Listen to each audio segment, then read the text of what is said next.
Back at WNST, Towson, Baltimore, and Baltimore Positive. I say welcome home. Happy New Year. Happy post-holiday. Happy Festivus. Happy sit around, do nothing for a couple weeks, waiting for the Ravens to do what they're going to do.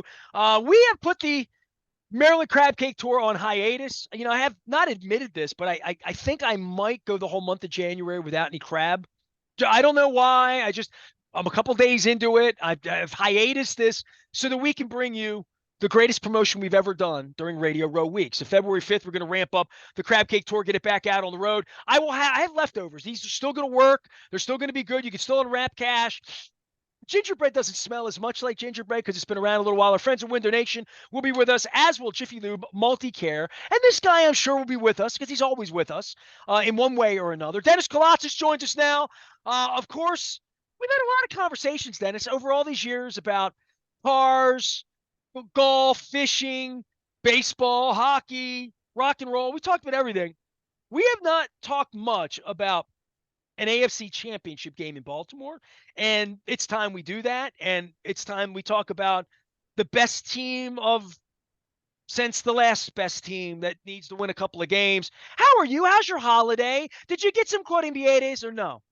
Man, my mother's brother, my aunt, his wife, cooked us cuarambiades and all kind of great desserts, baklava, and then she doubled down because she gave it to us too early, and they were all gone by Christmas. So we also got the New Year Vasilopita, which is a cake that you cut, and there's a coin in it, and whoever gets the coin has great luck the rest of the year. Also gets some money from the head of the household. Who got the coin? Did you get the coin? I got the coin. Believe it or not, okay. I held serve this year, so I got the coin, but it was a lot of fun, and the diet starts like now because it was impossible with all the Greek cookies and desserts to lose weight the last 2 or 3 weeks. So now it's back to trying to slim down so we can be around. See, I mean, we made that ham on Christmas, right? And then Jen gets in, and thank you, Wise Markets. I love you. We got the ham with the rewards points, and then my wife, and I get the big ham. And even though there's just two of us, and my kid takes a little bit, and his wife, whatever, she then spent the entire day on Sunday, Ravens game day, that morning. She got out of bed early, went to the store, came back, split pea soup in a vat. I'm talking like bags of it. And then my mother's recipe that she has perfected on lima bean soup with carrots and potatoes and ham. And she halves it, and and this year she took a little side and made some black eyed peas for good luck because she had the good luck thing or whatever. So I got to tell you, man, before we get into football, I had a little bit of a Greek experience during the holidays. All right. Good. Well, you know, look, Johnny Raffalides was my roommate for years. He's the one that got me hooked on these cuarambiades, but I didn't even know what they were called till about 5 years ago. You taught me this.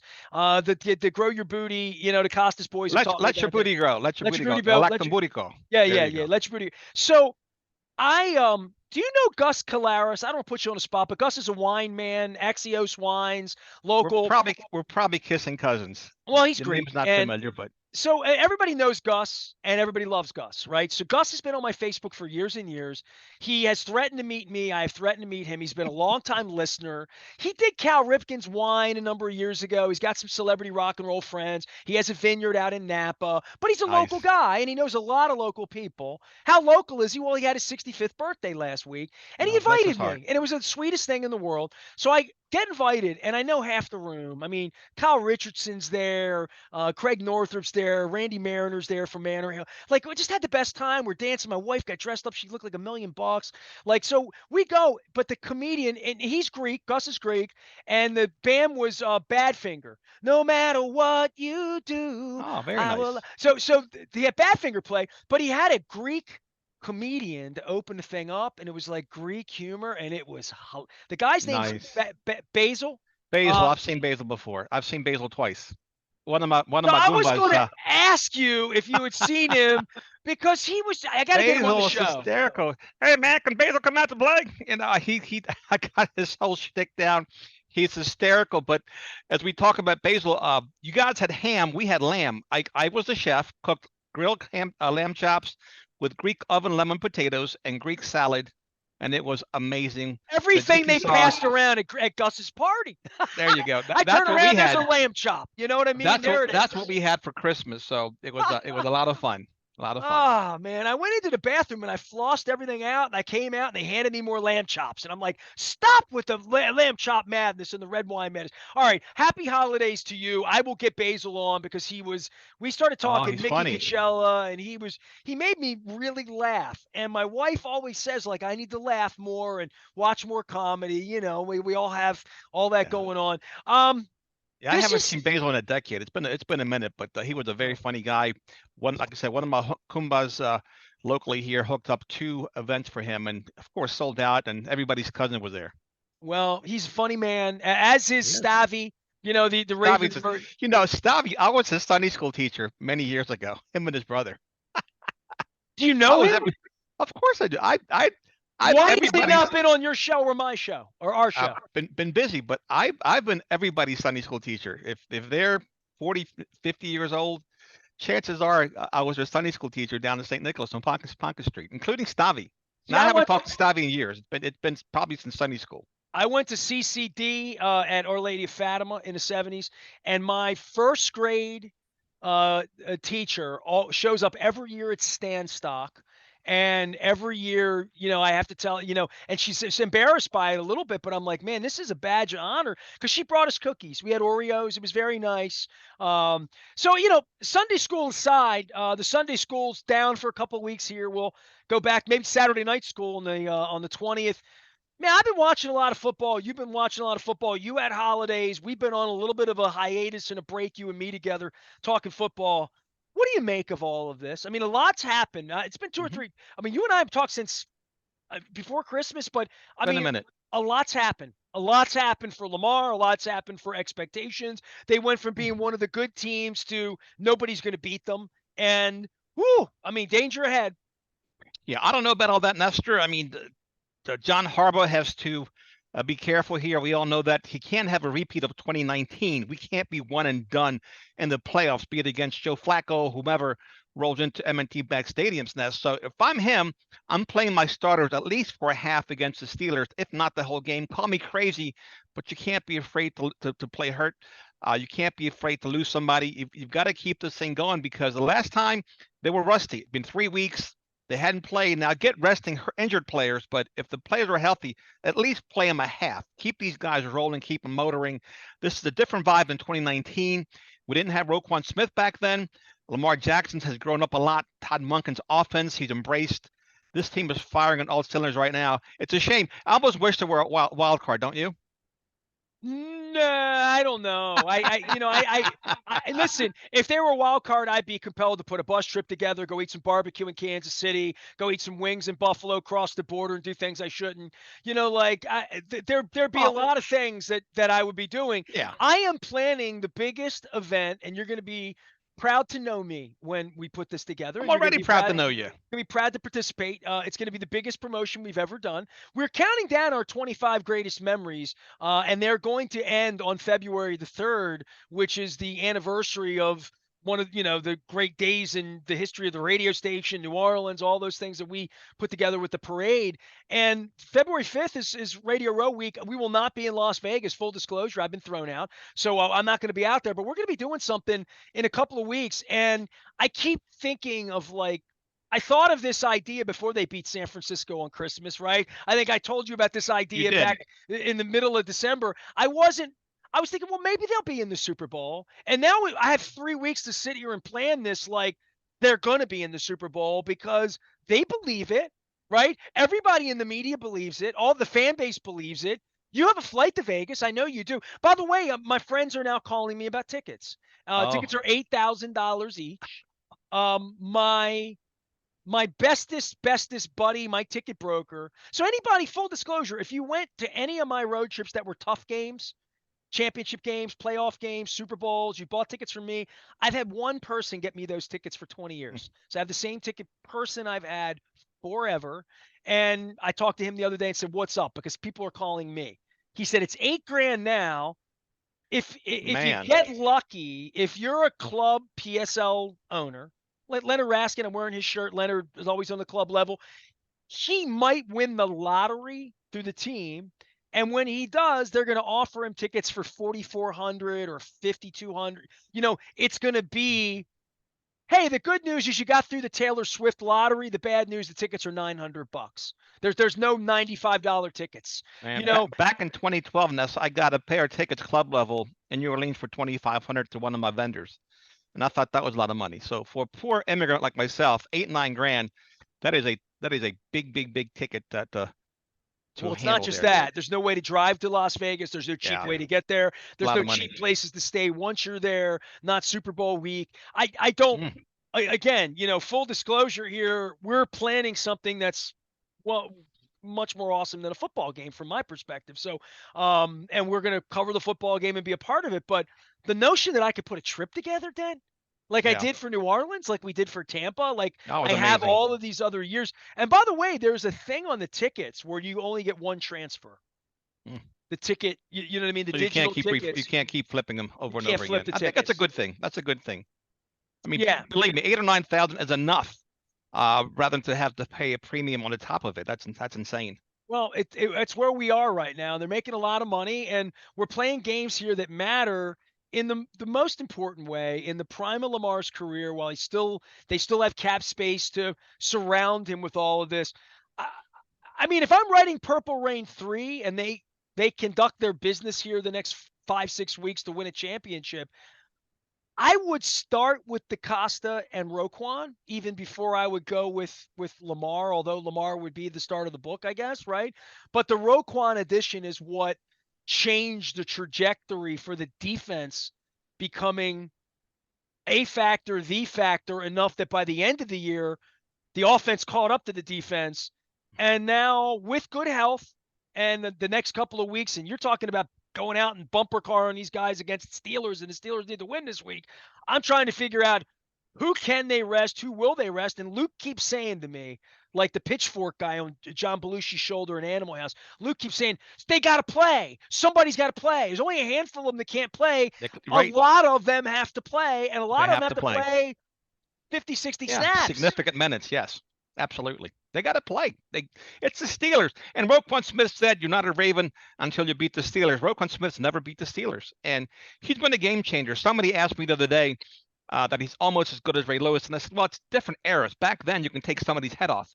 I'm sure had Roquan played back then, he would have been the same type of player, physical, He aggressive." kind of half takes guys' heads off. He He does. hits He guys does. harder than anybody I've seen lately. He comes in forearm first, elbows first. He's vicious, and the one-handed interception, reminiscent of Ray's interception against the Titans when Eddie George bobbled the ball. Not as dramatic because it was in a different setting. However, it did shift momentum in the game this past Sunday against the Dolphins.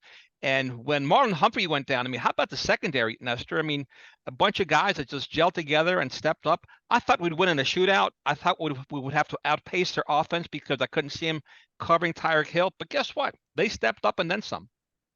And the other teams falling apart or falling down the mountain, and what the Ravens did to Detroit, to Seattle, to San Francisco, on the other side of the docket, to think that whoever they see over there, and it doesn't look like it's Philadelphia at this point, Right. might be Dallas. I don't, might be San Francisco. Certainly they have the bye, they have the pathway, right? Even though we embarrassed them on Christmas, I think it would be different the second time around. I just think it would be. It would have to be for Brock Purdy. But that being said, the Ravens would be a 7-point favorite. Yeah, I'm not sure it would. I'm not sure it would be. Someone asked me about that. I said, look, he was seeing ghosts in the games against the Ravens. I'm not sure what they could do to stop him from seeing ghosts. He was shell shocked in that game, Nestor, and to see those guys back out there again. Not sure what's going to change the second time around, but let's get there first, right? I think if the Ravens don't get there, we'll hear a lot of criticism on John Harbaugh and Todd Monken or Lamar Jackson, whomever. There's going to be 31 unhappy fan bases at the end of the tournament, as always. But this team, they have something to prove because really they haven't won much yet. The Marlon Humphreys, the Ronnie Stanleys, the Lamar Jackson. This is a defining playoff run for this team. Well, and I think that's one of the things about Lamar. Aside from his style of play and race, if you're a racist, and whatever the criticism would be of him, and I feel like my criticism have nothing to do with race and everything to do with accuracy, playing quarterbacky, as they came up with last week. That's a new term and all of Oh, that. he But he definitely was quarterbacking. There's no doubt about that. yeah, I mean, the last 6 weeks and 8 weeks since the Detroit game, how we're seeing him play the game. Not the success he's having, not the outcome, not the yardage, not the attempts, not the efficiency, none of that. The way he's playing the game, it is a different style. It's like fighting left-handed. You know what I mean? Like, he's standing in the pocket. He's looking off receivers. He's still taking care of the ball. He's still a threat to run at any point. And I think he's feeling pressure differently because he never had to feel pressure before. He just would roll out and roll. And, he never felt the pocket breakdown around him and realizing they still can't catch you. You know what I mean? If you're on your toes and you're He's moving and grown. you feel it, you still have first step quickness to get away, and then all hell breaks loose because you have receivers that better now. You have tendencies better to say, if I'm doing this, Zay, you're doing that, and you're coming back to me, and you're doing this, and I know where you're going to be, and I have the trust to get rid of the football because we're going to turn a sack, a busted play, a play where maybe I used to take off and get 8 yards into something that's going to be an 18-yard pass and maybe a 60-yard yak, literally, right? Right. Right. He has receivers that get schemed open. He has receivers that can gain separation. He has receivers that can catch contested balls. He has receivers and fullbacks making one-handed receptions, right? So he has things at his disposal that he really hasn't had his entire career with the Ravens. So the sky's the limit for them. They just got to keep this momentum going. They can't slow down. And look, you got to still take out the Steelers. It's still Steelers week, and it means a lot to these players. So hopefully the starters can get a nice 2-3 touchdown lead in the first half, and then the backups can take care of business in the second half. All right, so Dennis Koulatsos is here, as always, talking Ravens football with us as we get ready for the most wonderful time of the year. I'm staring at I got one of the memes of Michael Jackson on the Thriller album that was a lot better than the one that I gave his mother a couple years ago when I was still a media member. I gave him a shirt back in the early days. It was after Nice. the Rams game that night in 19, and so I'm staring at this and I'm thinking to myself, all right, what are you concerned the most about? Like, the rust versus rest, the Mm. health of these guys, the back end of the secondary with Marlon Humphrey and Kyle Hamilton getting right, the offensive line and Stanley and Moses and McCary, whoever's on the offense. Like, I'm trying to think of like what's going to get them beat. All of the above. I think it's fair to say that, not to cop out, but I think all of the above.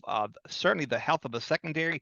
We could see in that opening drive against the Dolphins how much the defense missed Kyle Hamilton and Brandon Stevens, and then Marlon Humphrey goes out. Right, so the Dolphins, the first couple of drives, they were just marching up the field, up and down the field. And credit to Mike McDonald, he figured out a scheme that would slow him down.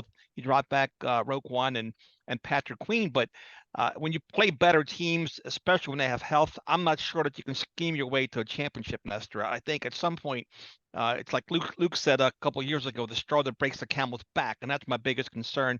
There's certain players, and I just named 3 of them, that they're going to have a hard time bringing home Big Silver Bertha or Betty again if those guys go down. So really, it comes down to health.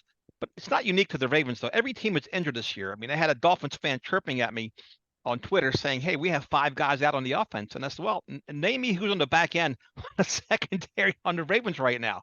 Street free agents, and they're still holding up. So all teams are injured this time of the year." Dennis Koulatsos is here. We're all getting ready for some football around here, and I think one of the diminished parts of the Ravens, what they've done on their own merit, having Miami lined up at the end as the number 2 seed, and just beating the snot out of them on New Year's Eve, right? Christmas night, having to go 3,000 miles after they've already gone to London, Yep. LA, and San Francisco and Arizona the last 7 weeks, to go out there as a 6.5 point dog. As we started the week as a 4-point dog, went to 6.5 points. All that Mike Florio, we hate the Mm. media. I'm so over that, all that trope. Okay. But half of America, everybody in America picked against them. They were 6.5-point dog. Well, I pick Oh, on Mike Ford. I picked against them, and I'm glad in situations like these when I'm wrong. I didn't see them beating the Niners, but you know what? They went up there, punched them in the mouth, and came home with a victory. Well, It it's was like, what epic. can't they do at this point? I mean, they played well enough to win every game this year, right? Yeah. I mean, wouldn't surprise me to see him go beat the Steelers on Saturday just for trying, and have Snoop Huntley run around a little bit. I don't know. That's not their goal, obviously, but for me, with the questions in the boxes, the only thing they haven't done is won playoff games. And for the criticism of Lamar, and I go back to all of the criticisms of him, it is you're great in the regular season. Yeah, man, it's great. It's great. But until you win these games, you're not. And that goes for Josh Allen. That goes for the guys that aren't even getting there, like the kid out with the Chargers who's got more television commercials he's not even playing, and like, and also for Joe Flacco to sort of fly into this. You and I, the last time we got together, he was a punchline, Dennis. It was 3 weeks ago. Yes, he was, and man, wouldn't that be something? I would love to see Joe Flacco at M&T Bank Stadium with the Browns. Just the storyline in and of itself. I would love to be there to witness that, wouldn't you? Well, look at the pathway they have. They're going to play the Jacksonville, Houston, Indianapolis. Mm. That's going to be their road trip. Their doorway to getting to us, or getting to, wherever the seating would be, but certainly could be us. But I don't know what's going to happen with this Buffalo Miami game Sunday night, Dennis. Like, Oh, I don't know who's going I to. like Buffalo. I do. I mean, Buffalo is a very dangerous team. This is the one team you talk about. Everybody always talks about you don't want to see this team in the playoffs, and I think this year for the AFC at least, it's the Buffalo Bills. I mean, they're playing well. They're rising. They change offensive coordinators. Josh Allen looks like Josh Allen once again.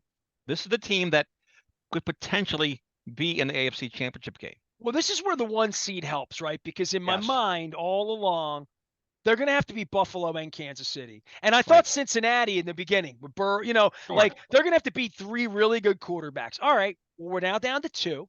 All right. And you can decide whether Flacco's a really good quarterback, or whether Trevor Lawrence could get there, or whether they would see CJ Stroud because they shocked the world, which is all these scenarios are. They could see 2 again, right? I mean, all of these, although, dude, getting Chubb hurt, and then Harbaugh's Yeah. throwing the ball Yeah. over their head to be a jerk with Vic No, Fangio. I'm okay with that. Look, they put up a 70 burger on the Broncos earlier in the year, and nobody said anything about that. By the So way, really, he took a knee at the end of that game. Did you know that?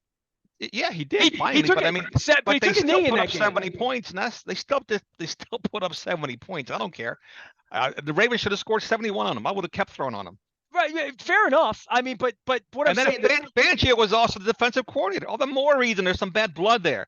And then like McDonald said, look, they get paid to score, we get paid to stop them. It's a big boy game. It's what it is. But back to your original point about Chubb, I was screaming to get Lamar out of there when when we were up 40 by 42-19. you Get could the be guy out screaming of to there. get out of there on Sunday. You already got everybody playing half on Saturday. Mr. Well, Tough Guy, Mr. a half, Essex EVP. a half. They need to stay sharp. They need to keep this thing rolling, Nestor.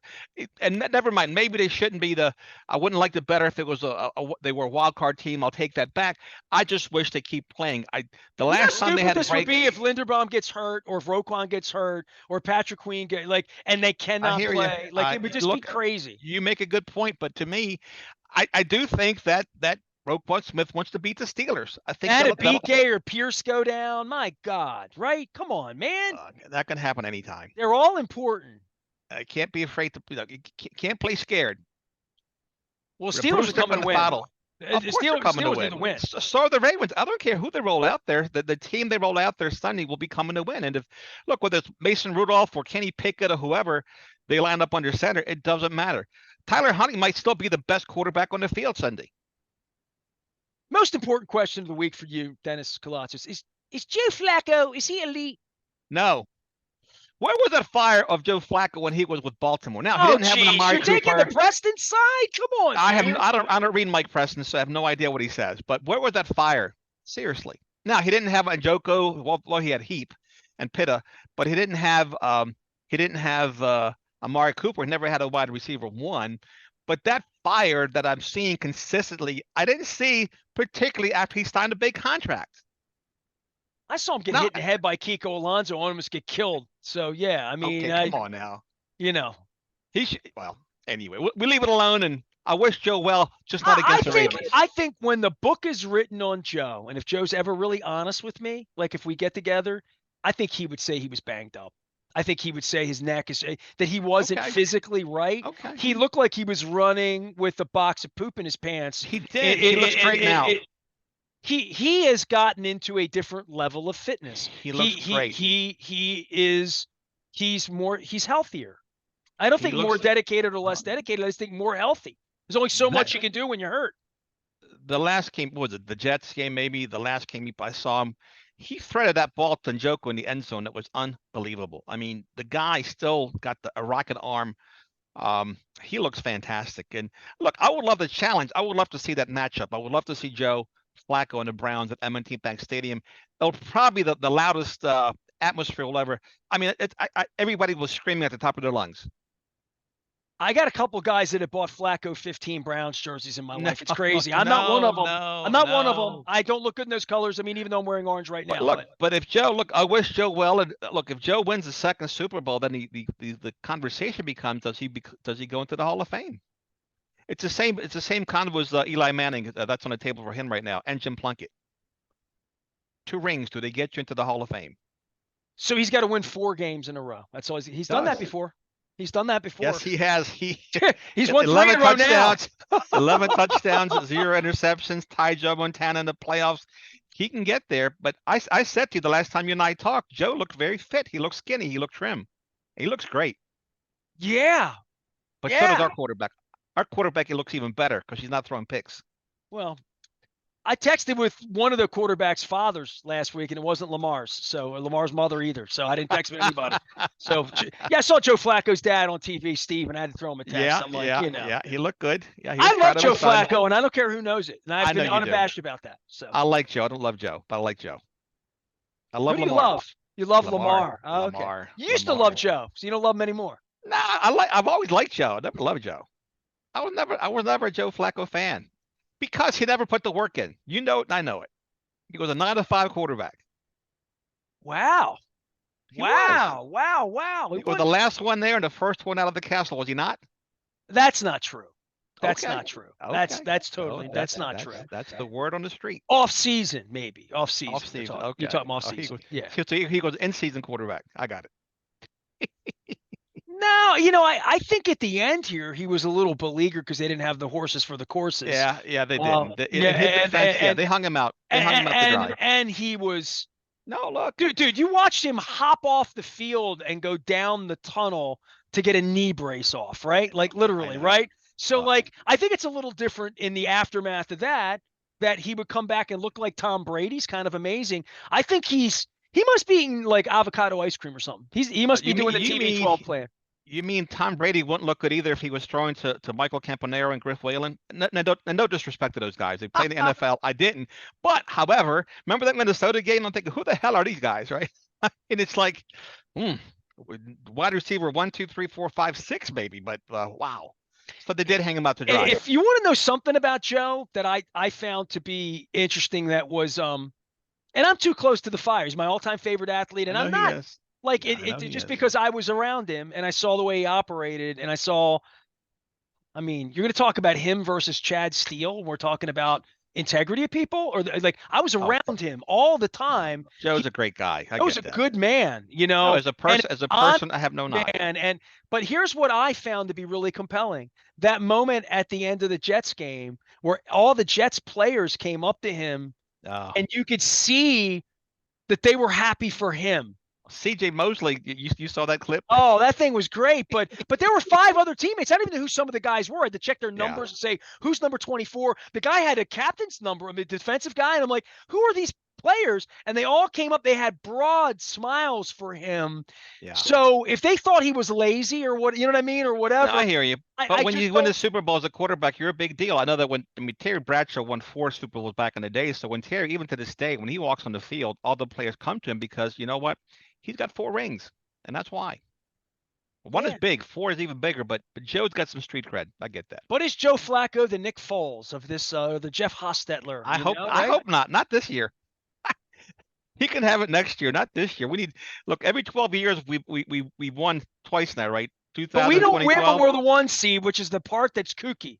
Well, there's time to change the narrative. All the more reasons that if you're superstitious, that type, this actually plays to your favor. By the way, the fact that everybody in the building was talking about it, and Luke and I have been talking about 2019, it's in their head, whether good or bad outcome, Sure it is. but it's in their head. Of course, it's in their head. How can it not be? They got to shake it. They got to get through it. They got to power through it. And you know what? I hope you'll be writing Purple Rain 3 very soon. I will not be writing Purple Rain 3, but listen, this is like Apollo Creed. Ain't gonna be no rematch, and I wrote Purple Rain 2. You'll be writing something though. What might not be Purple Rain 3, but knowing you'll have plenty to write. Oh, I'll be writing. I know you will. There won't be a Purple Rain 3. You know what? When you see Eric DeCosta around town, ask him if there's going to be Purple Rain 3. So that'll be all part of. We don't, believe it or not, we don't hang in the same circles. It'll be all part of the narrative. It'll be part of the narrative. That we're talking about here. All right, Dennis Koulatsos is here. He is always over there at Coons Baltimore Ford Security Boulevard, and always appreciate visiting with you. And it's been a couple of weeks, and I. Be a couple weeks before they play meaningful football again, right? Like this is going to be a Tom Petty song. This is going to be the waiting is going to be the hardest part, and the big blow up to this game, and then the first 10 minutes of the game, whether it's Joe Flacco, whether it's Josh Allen, whether it's Tua Tagovailoa, whoever it is that afternoon, that evening, that morning, whatever the game is in 3 weeks. It's go time in a way that we all saw what happened with the Orioles. We all remember wins and losses and good and bad. It gets heavy. And when you carry 3 weeks, the rust versus rest thing, something we talk about for a couple of days, they got to go out there and deliver in the beginning of that football game, be ready to fire. And every single thing John Harbaugh's thinking about, and all of them are thinking about, is that right now. And it can be paralysis by analysis. This is a tough couple of weeks. For guys that, like to your point, are like fruit flies. They do it every 7 days, For sure, Nestor. I wish you and yours the very best of health, wealth, prosperity, love in 2024 and beyond. It's going to be a great year. All right, I'm going to get Basil, and we're going to go tell some Greek jokes and have some fun. Dennis Koulatsos joins us here. We're putting together our biggest promotion we've ever done. It's February 5th. It's Radio Row Week. Many of you are familiar with the fact that we used to go to the Super Bowl every year. This year we're doing something really, really special. It's going to be bigger and better than anything I've ever done. I'm really proud of it, and I can't wait to tell you about it. It's all going to be brought to you by our friends at the Maryland Lottery in conjunction with Window Nation and Jiffy Lube Multi-Care. You can always find me, Ness, at BaltimorePositive.com. I'm out on the interwebs. Luke is out in Owings Mills. Anything happens out there, you get it on the WNST text service first, as always. We are WNST, AM 1570, Towson, Baltimore, and we never stop talking Baltimore positive. Happy New Year and happy Festivus.